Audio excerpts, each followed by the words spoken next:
हाँ जी, हैमस्टर की माइनिंग करके थोड़ा थक गए होंगे, तो अब थोड़ा सा मेन मार्केट के ऊपर भी ध्यान दे लेते हैं कि क्या चल रहा है अभी बिटकॉइन का सीन। और अल्टकॉइन का भी भाई साहब आप देख सकते हो कि लगभग 30 से 40% तक अभी क्रैश कर चुके हैं। तो आगे इनका क्या सीन बन रहा है, उठेंगे भी या नहीं उठेंगे, या फिर से मार्केट हमें थोड़ा वापस से साइडवेज चलता हुआ दिखेगा। आज की इस वीडियो में हम सारी चीजें डिस्कस करने वाले हैं मेन मार्केट की। तो अगर आप इस चैनल पर पहली बार विजिट कर रहे हो मेरे भाई, आज बिना सोचे समझे, देखो संडे का दिन है तो बिना सोचे समझे ज्यादा दिमाग लगाए चैनल को सब्सक्राइब कर लो। बाद में ये आप ही का अच्छा डिसीजन होने वाला है। और इसके बाद में टेलीग्राम को जरूर से ज्वाइन कर लेना, क्योंकि यहां पर मैं मार्केट से आने वाली सारी important and emergency update, hamster से जुड़ी हुई जो भी इमरजेंसी या फिर इंपॉर्टेंट अपडेट होगी वो सारी की सारी यहां पर मैं सबसे पहले शेयर करूंगा, जिससे कि टाइम रहते एक अच्छा डिसीजन आप ले सको। तो मस्ट टेलीग्राम को ज्वाइन कर लेना, इसका भी लिंक आपको वीडियो के डिस्क्रिप्शन बॉक्स में मिल जाएगा। देखो ओवरऑल मार्केट आज के दिन थोड़ा सा ठीक ठाक देखने को मिल रहा है परसों के कंपैरिजन में। तो बिटकॉइन की बात करें तो देखो ये वाला चार्ट आपको याद होगा, इसको थोड़ा सा मैं रिफ्रेश करके यहां पर ये वाला चार्ट ला रहा हूं। देखो यहां पर आप देख सकते हो कि यहां पर हमें जो ट्रेंड लाइन सपोर्ट मिल रहा है वो अभी फिलहाल एक तो अभी 63,000 या फिर आप बोल सकते हो 64,500 के आसपास एक सपोर्ट मिल रहा है, जो कि कहीं ना कहीं थोड़ा सा वीक हो सकता है। लेकिन आप ये देख सकते हो कि अभी भी हमें 62,800 के आसपास सपोर्ट मिल रहा है। मैंने ट्विटर पर यह बात पहले भी कही है कि साहब जब लोग सब डिस्कस करने लग जाए ना कि अब तो भैया मार्केट बहुत तगड़ी तरीके से क्रैश होगा, 50 जाएगा, 55 जाएगा, जब भी मार्केट इस तरीके से एक्सपेक्ट करने लग जाता है लगभग सभी लोग, तो वैसा हमें नहीं देखने को मिलता है। ये चीज हमने मल्टीपल टाइम देखी है। मल्टीपल मतलब मैंने तो इन 5 सालों में पता नहीं कितनी बार देख ली है। तो आप ये मान के चलो कि 55-50 आया तो ठीक, लेकिन हमें उस फिराक में नहीं रहना है कि वहां पर आएगा तभी बाइंग करूंगा। और काफी लोगों ने ऑलरेडी बाइंग करके रख ली है, तो उनको भी थोड़ा सा निराश होने की जरूरत नहीं है भाई साहब। मार्केट के रिवर्सल के संकेत अब जल्दी हमें मिलने वाले हैं। नेक्स्ट मंथ से मैं मान रहा हूं कि बिटकॉइन फिर से हमें थोड़ा सा पॉजिटिव होता हुआ दिखेगा। और ये जो ट्रेंड लाइन सपोर्ट है फिलहाल बीटीसी को रोकने की पूरी कोशिश कर रहा है, तो शायद इस तरीके का एक कर्व मूवमेंट हमें देखने को मिल सकता है बीटीसी के अंदर। तो ये सीधी सी बीटीसी की बात हो गई कि फिलहाल अगर आप टेक्निकली देखोगे तो यहां पर एक अच्छा खासा सपोर्ट मुझे दिख रहा है, जो कि 62,000 के आसपास बीटीसी को बचाने की कोशिश करेगा। ठीक है, तो ये हो गया बिटकॉइन के बारे में सीधी बात। अच्छा, ये बिटकॉइन गिरी क्यों रहा है? देखो मैंने पिछले कुछ वीडियोस के अंदर बताया, एक तो ये कि बिटकॉइन की ईटीएफ की जब अप्रूवल हुई थी 40,000 के लमसम बीटी से चल रहा था, बहुत तगड़ा पैसा बिटकॉइन के अंदर आया ईटीएफ्स की वजह से। तो वो जो पैसा आ रहा था ना वो धीरे धीरे निकलना शुरू हो गया है, यानी कि ईटीएफ्स की सेलिंग स्टार्ट हुई है। अब जब सेलिंग स्टार्ट होगी तो कहीं ना कहीं बीटीसी की भी तो सेलिंग स्टार्ट होगी। कंपनियां और क्या करती है, तो बेसिकली आउटफ्लो की वजह से भी मार्केट के ऊपर सेलिंग प्रेशर पड़ रहा है। दूसरी चीज ये कि जर्मन गवर्नमेंट और बाकी की जो अपडेट्स थी ना वो मैंने आपको कल परसों की वीडियो में बताई दी थी, संग्राम भाई ने भी बता दी थी। आज मैं एक और चीज आपको बताना चाहूंगा जो कि एक मेन रीजन हो सकता है कि जो बिटकॉइन के माइनर्स होते हैं जो कि माइन करते हैं, उनके पास भी भैया बड़ी क्वांटिटी में बीटीसी की होल्डिंग होती है। और उनको देखकर भी कई बार जो वेल्स और शार्क्स है ना वो अपना कहीं ना कहीं मानस बनाती है बाइंग का, सेलिंग का, इनके डेटा को देखते हुए। तो यहां पर एक काफी इंपॉर्टेंट ऑन चेन डेटा निकल के आया है कि पिछले कुछ दिनों के अंदर या फिर इस जून मंथ के अंदर 30,000 से ज्यादा बिटकॉइन की सेलिंग देखने को मिली है, वो भी बिटकॉइन माइनर्स के द्वारा, जिसकी वर्थ लगभग $2 बिलियन के आसपास की है। तो जून मंथ के अंदर जो बिटकॉइन के अंदर गिरावट देखने को मिली ना, उसका एक कारण आप ये भी मान सकते हो कि भैया माइनर्स की तरफ से एक सेलिंग प्रेशर देखने को मिल रहा है। अच्छा, एक काम जरूर से कर लेना भाई साहब, कोइनसेट्स, मैं खुद भी इसका यूजर था, पिछले साल छोड़ दिया था क्योंकि मुझे इस पर डाउट हो रहा था। कोइनसेट के जितने भी यूजर्स है मुझे पता है आप में से मैक्सिमम लोग शायद इसको नहीं यूज करते होंगे, लेकिन अगर 100, 200, 500 लोग भी यूज करते होंगे तो भैया उनके लिए काम की खबर है।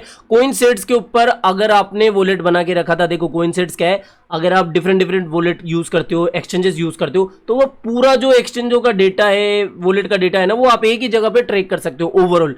तो बेसिकली ये एक ऐप था। अब इसके ऊपर जो वॉलेट क्रिएट होता था और फंड रखा होता था, भाई साहब अभी क्या हो रहा है कि ऐप की तरफ से फिशिंग या फिर स्कैमिंग नोटिफिकेशन जा रही है, और जो भी उन पे क्लिक कर रहा है उनका पैसा गायब हो जा रहा है उनके वॉलेट से। तो अभी क्या करना है, कोइनसेट्स के ऊपर जो भी अकाउंट बना के रखे हैं मेरे भाई, जल्दी से अपना जो फंड है ना वो अपने किसी दूसरे वॉलेट के अंदर लिया हो या एक्सचेंजों के ऊपर लिया हो, क्योंकि इनका जो सिक्योरिटी है वो कहीं ना कहीं ब्रीच होता हुआ हमें दिख रहा है। साथ ही इन्होंने आज लेटेस्ट ट्वीट करके भी बता दिया मॉर्निंग में कि भाई साहब देखो अभी तक तो कोई सेंट्रलाइज एक्सचेंज या वॉलेट हैक होने की खबर नहीं आई है, कि भैया कोई भी इससे कनेक्टेड नहीं हुआ है, कोई भी इंपैक्टेड नहीं हुआ है, लेकिन फिर भी इस बात की अभी तक कोई पुष्टि नहीं हुई है। हालांकि इन्होंने ऑफिशियली तो ये कहा है, लेकिन कई ट्विटर पे पोस्ट डाली जा रही है कि भैया हमारा हैक हो गया वगैरह वगैरह। ये भी एक थोड़ी सी इंपॉर्टेंट बात है, इसके ऊपर ध्यान रख लेना। कोइनसेट्स के यूजर हो तो तुरंत अपना फंड निकाल के रख लो। अगली अपडेट बिटकॉइन के बारे में डिस्कस कर लिए, तो भाई साहब इथेरियम के बारे में भी डिस्कस करना चाहिए। अब देखो इथेरियम की ईटीएफ जो अप्रूव हुई थी ना, अप्रूव होने के बाद में लोग ट्रेडिंग का इंतजार कर रहे थे कि कब तो इथेरियम की ईटीएफ की ट्रेडिंग स्टार्ट हो, कब इथेरियम के अंदर पैसा आए और कब ये बिटकॉइन की तरफ पंप होना शुरू हो जाए, जिस तरीके से बिटकॉइन के अंदर एक मैसिव रैली देखने को मिली थी। अब देखो एसेट मैनेजर्स ने तो अपनी तरफ से जो भी प्रपोजल थे, जो भी फाइलिंग वगैरह थी वो सब कुछ कर दी, जो भी फॉर्मेलिटीज थी ना वो हो गई। अब वेट हो रहा है जुलाई के अंदर, 2 जुलाई की डेट बताई जा रही है या फिर फर्स्ट वीक की बात की जा रही है कि भाई साहब जुलाई के फर्स्ट वीक के अंदर जो इथीरियम की ईटीएफ है वो शायद लॉन्च हो सकती है, ट्रेड होना शुरू हो सकती है। तो अगर ऐसा होता है तो जुलाई का जो फर्स्ट वीक है वो इथीरियम के साथ साथ ओवरऑल क्रिप्टो मार्केट को भी एक पॉजिटिव न्यूज़ दे सकता है कि भैया हाँ, कहीं ना कहीं इथीरियम की ईटीएफ की ट्रेडिंग शुरू हो गई है। तो कहीं ना कहीं अब जो लोग हैं वो इथीरियम के अंदर तो पैसा इन्वेस्ट करेंगे ही, इथीरियम के जो भी फंडामेंटल और इकोसिस्टम वाले कॉइन्स है उनके अंदर भी कहीं ना कहीं पैसा आता हुआ दिख सकता है। तो कहीं ना कहीं ये ओवरऑल क्रिप्टो मार्केट के लिए भी पॉजिटिव अपडेट होगी कि बिटकॉइन के बाद किसी दूसरे कॉइन की अब ईटीएफ मार्केट में ट्रेड होना शुरू हो गई है। तो ये है कि भैया जुलाई का फर्स्ट वीक अभी बताया जा रहा है, तो ये काम की खबर हो गई। अब देखो स्टैंडर्ड चार्टर्ड बैंक है ना, उन्होंने क्या करा है कि अलग से बिटकॉइन इथीरियम की स्पॉट ट्रेडिंग डेस्क लॉन्च कर दिए। यानी कि भैया अभी तक क्या हो रहा था कि सिर्फ ये बातें कर रहे थे कि हम बिटकॉइन को सपोर्ट कर रहे थे वगैरह वगैरह, अब इन्होंने अलग से ही बिटकॉइन और इथीरियम की स्पॉट ट्रेडिंग डेस्क चालू कर दी है। तो कहीं ना कहीं ये भी एक पॉजिटिव रिपोर्ट है जो कि मैं बता रही है कि भैया बैंक्स वगैरह भी अब क्रिप्टो या बिटकॉइन को लेकर काफी बुलिश चल रहे हैं। अब देखो अल्ट कॉइन्स की बात करें, देखो ज्यादातर अल्ट कॉइन्स के अंदर आपको नाम मात्र की रिकवरी देखने को मिल रही होगी। अच्छा, टोन कॉइन के बारे में मैंने लास्ट वीडियो के अंदर बताया था ना, हैमस्टर वाले वीडियो के अंदर कि भैया टोन को पकड़ लो, अभी ये 4-5% डाउन देखने को मिल रहा है और अब देख लो 4-5% अप देखने को मिल रहा है। यानी कि कहीं ना कहीं 10% का मोटा मोटा प्रॉफिट तो आपको ऐसे ही हो गया। बाकी अल्ट कॉइन्स की देखोगे तबीयत तो थोड़ी सी नाजुकी चल रही है, यानी कि उनके अंदर सिर्फ नाम मात्र की रिकवरी देखने को मिल रही है। मेरे भाई अभी जो आपका पोर्टफोलियो आपको 30, 40, 50% डाउन देखने को मिल रहा है ना, इससे कोई घबराने की जरूरत नहीं है। और मैं आपको कितना ही मोटिवेट करूं, जो फैक्ट है ना वो फैक्ट ही रहेगा। हमने ये चीज पहले भी देखी है मेरे भाई, मैंने तो आपको कई बार एग्जांपल दिए। ये देखो ऐसा पहले भी हुआ है बुलरन की शुरुआत में, यहां पर देख लो आप, एक बार पीक आया था, बिल्कुल बिटकॉइन रैली करा था, इसके बाद में बिटकॉइन के अंदर एक क्रैश देखने को मिला था। देखो ये सीन हमें लास्ट 2021 के बुल रन के अंदर भी देखने को मिला था कि मई और जून के आसपास बिटकॉइन के अंदर एक काफी बड़ा डिप आया था और उसके बाद में फिर से बुल रैली शुरू हो गई थी। तो इतना कोई घबराने वाली बात नहीं है मेरे भाई, मेरी वाली गलती मत करो। जरूरी नहीं है कि आप खुद की गलती करो और उसी से सीखो, दूसरों की गलतियों से भी सीख लेना चाहिए। और तुम्हारा भाई 4-5 सालों से मार्केट के अंदर दिन रात काम कर रहा है, दिन रात मार्केट की अपडेट आपके साथ शेयर कर रहा है। आपको यकीन ना हो तो आप सारे वीडियोस जाके देख लो कि हाँ मैं मार्केट में काफी एक्टिव हूं और इतने सालों का अनुभव लेकर अगर बैठा हूं तो भैया इसी के बेस पर ये बात कह रहा हूं कि ये जो भी मंजर आपको देखने को मिल रहा है ना कि भैया रोना रानी चल रहा है, ये ज्यादा दिनों तक देखने को नहीं मिल रहा।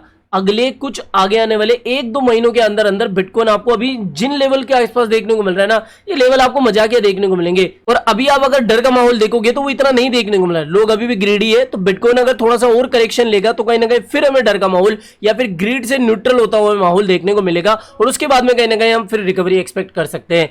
तो बिल्कुल भी घबराना नहीं है। अल्ट्स जो आपको भी 30-40% डिप में मिल रहे हैं भाई साहब, कभी आपको ये 30-40% पंप करते हुए देखने को मिलेंगे।